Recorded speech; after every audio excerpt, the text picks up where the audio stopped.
قدیم مصریوں کا عقیدہ تھا کہ انہیں مر کر اوسیرس دیوتا کے سامنے پیش ہونا پڑتا ہے۔ اوسیرس دیوتا مصریوں کے نزدیک عالم اسفل یا عالم ظلمات کا دیوتا تھا۔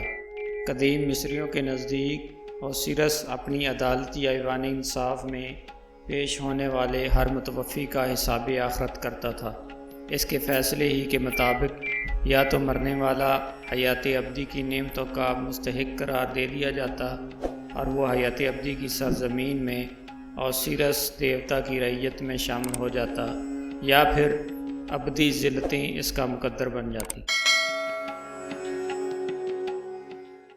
قدیم مصریوں کے عقائد کے مطابق مرنے کے بعد روح اوسیرس دیوتا کی بابرکت آسمانی قلمرو یا جنت کے پرخطر سفر پر روانہ ہو جاتی تھی۔ دوسری دنیا کا یہ سفر بہت خطرناک تھا، مگر مرنے والے کو بہرکیف طے کرنا ہوتا تھا۔ عالم اسفل کا یہ سفر انتہائی تاریک تھا اور اس کے راستے میں بہت زیادہ مرئی رکاوٹیں کھڑی ہوتی تھیں۔ اسے سیاہ صحرا اور بلند و بالا پہاڑ عبور کرنا پڑتے، شیاطین، اژدہوں اور سانپوں سے بھری ندیوں کے پار اترنا پڑتا تھا۔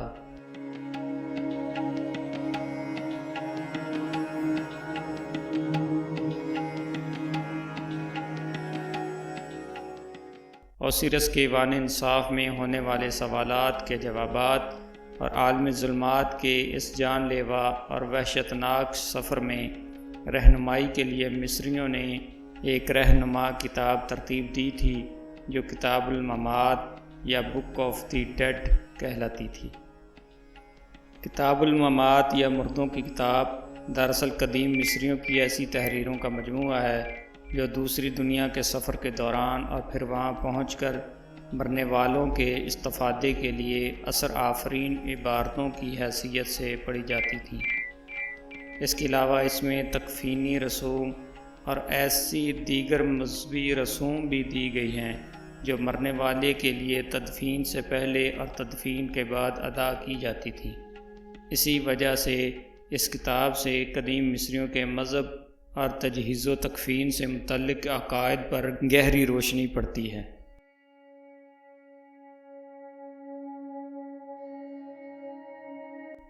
ایک نامور مصنف اپنی کتاب مصر کا قدیم ادب کی دوسری جلد میں لکھتے ہیں کہ تحریروں کے یہ مجموعے، جس کو کتاب الممات کی کہتے ہیں، کی تخلیقی قدامت قریباً 5500 برس بنتی ہے، لیکن چونکہ اس وقت یہ ضابطۂ تحریر میں نہ لائی جا سکتی تھیں، اس لیے اس کی تحریری قدامت 4400 برس سے 3500 برس تک مقدم ہے۔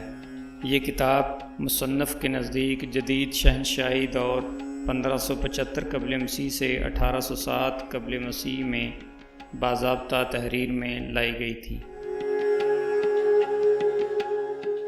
جدید شہنشاہیت کے زمانے میں وسیع پیمانے پر بھرپور انداز میں لکھی جانے کے بعد اس کتاب کے مندرجات رومی عہد 30 قبل مسیح تک مستعمل رہے، تاہم اس کی قدامت عہد فرعونیہ کے آغاز 3100 قبل مسیح تک پہنچتی ہے۔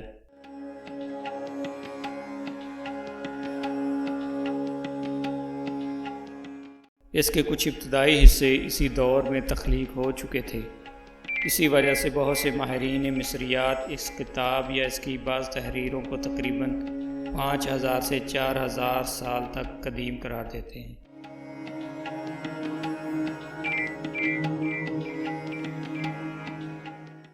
مصر میں بعض ایسے مقابر میں ملے ہیں جو عہد فرعونیہ کے آغاز سے بھی پہلے کے ہیں۔ ان میں کسی قسم کی مذہبی تحریریں نہیں پائی گئیں،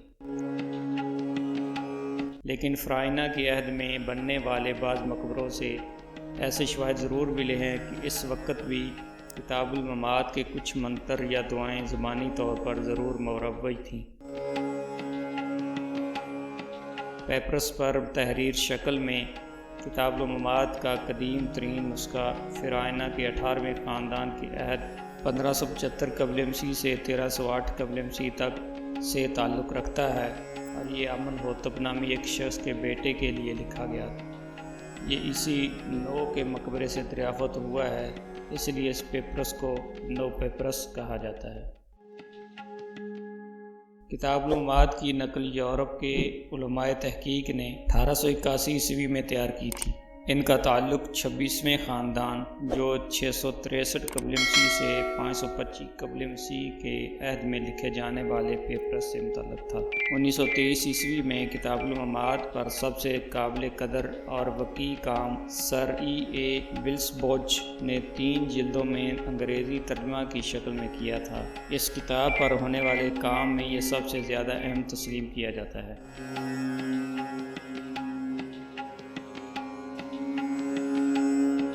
کتاب المعاد کے ضمن میں ایک حیران کن انکشاف یہ ہے کہ اس کے عنوان کتاب المعاد یا مردوں کی کتاب یا ان کا انگریزی مترادف بک آف دی ڈیڈ کبھی بھی مصریوں کے عنوان کے مطابق نہیں رہا۔ مصری سے اپنی زبان میں رینو اور ٹیمینو کہتے تھے۔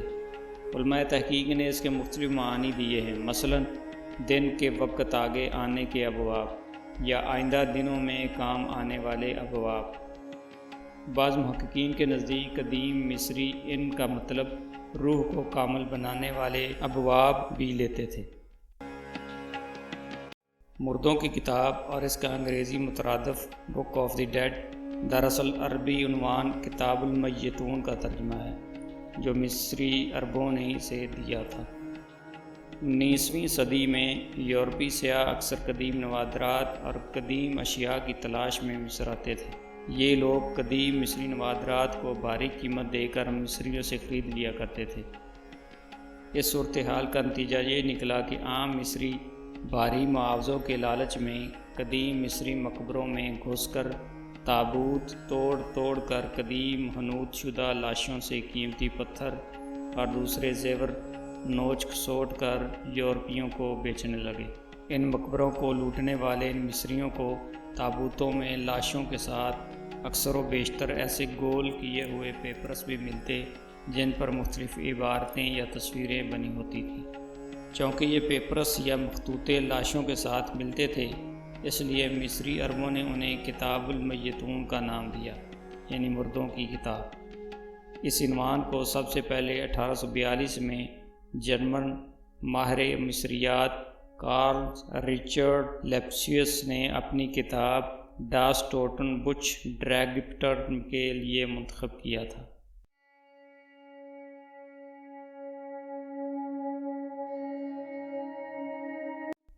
بعد کے ماہرین مصریات نے اسی جرمن عنوان ڈاس ٹوٹن بچ کو اپنی زبانوں میں مردوں کی کتاب کے طور پر ترجمہ کیا اور یوں یہ عنوان کتاب کے اصل نام کی جگہ مستعمل ہو گیا۔ ان محققین میں سر پیٹر پیج رونڈف سر فہرست ہیں جو یہ رائے رکھتے ہیں کہ مردوں کی کتاب ہرگز کتاب کہلانے کے مستحق نہیں، کیونکہ دیگر ادبی اور فنی کتب کی طرح نہ تو اس کا کوئی حرف آغاز ہے اور نہ وسط اور نہ ہی کوئی حرف آخر۔ یہ دراصل مختلف مذہبی تحریروں یا ابواب کا مجموعہ ہے جو آپس میں مشکل ہی سے کوئی ربط و ضبط رکھتے ہیں۔ اس کی مثال عبرانی زبان کی کتاب زبور میں ملتی ہے جو خود بھی ایسی ہی آزادانہ تحریروں کا مجموعہ ہے۔ خود کتاب المعاد مصریوں کے اس عقیدے کو ظاہر کرتی ہے کہ اس کتاب کے ابواب عقل و دانش کے مصری دیوتا کے زور قلم کا نتیجہ ہے، لیکن اس کے علاوہ 3 افراد کے نام اور ملتے ہیں جن کے بارے میں ایسی قدیم مصری روایات ملتی ہیں کہ وہ اس کتاب کے کچھ ابواب کے مصنف ہیں۔ ان میں سے 2 تو خود فرعون تھے اور ایک فرعون زادہ۔ ایک فرعون سمتی جو پہلے شاہی خاندان 3100 قبل مسیح سے 2890 قبل مسیح تک سے تعلق رکھتا تھا، دوسرا چوتھے شاہی خاندان 2613 سے 2494 قبل مسیح کا فرعون منقورہ، اور تیسرا چوتھے خاندان کے مشہور فرعون خوفو کا دانشور بیٹا روغف۔ بہرحال یہ کتاب مختلف زبانوں میں مختلف لوگوں کے تحریر کردہ ابواب کا مجموعہ ہے۔ کتاب کے یہ ابواب اہراموں کی دیواروں پر کندہ، تابوتوں پر منقش اور سیرس دیوتا کے چوبی مجسموں پر لکھے گئے ملے۔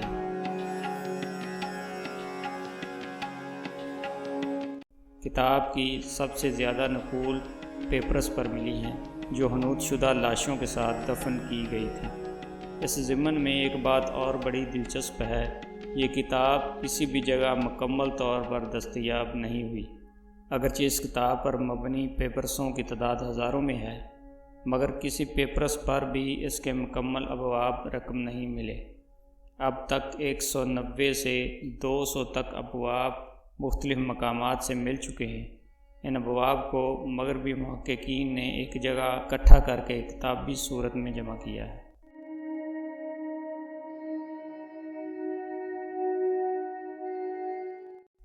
جن پیپرس پر کتاب الممات کے ابواب لکھے ہوئے ملے ہیں، ان کا سائز مختلف ہے۔ بعض پیپرس محض چند فٹ کے، جبکہ کچھ ایسے بھی ہیں جن کی لمبائی 90 فٹ تک پہنچی ہے۔ یہ فرق امیروں اور غریبوں کے مقابر سے ملنے والے پیپرسوں میں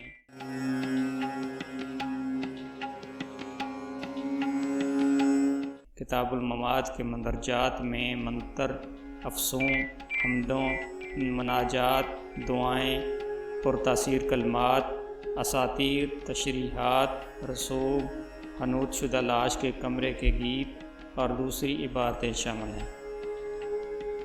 اوسیرس دیوتا کی ایوان ہائے عدالت میں اور وہاں ہونے والے فیصلوں کی تفصیل، اور اسی دیوتا کی جنت کے میدانوں کا احوال اور ان کی تشریح، دوسری دنیا کے مختلف حصوں اور دروازوں، سورج دیوتا، راہ کی کشتیوں اور چراغوں کی مذہبی رسموں کا تذکرہ بھی شامل ہے۔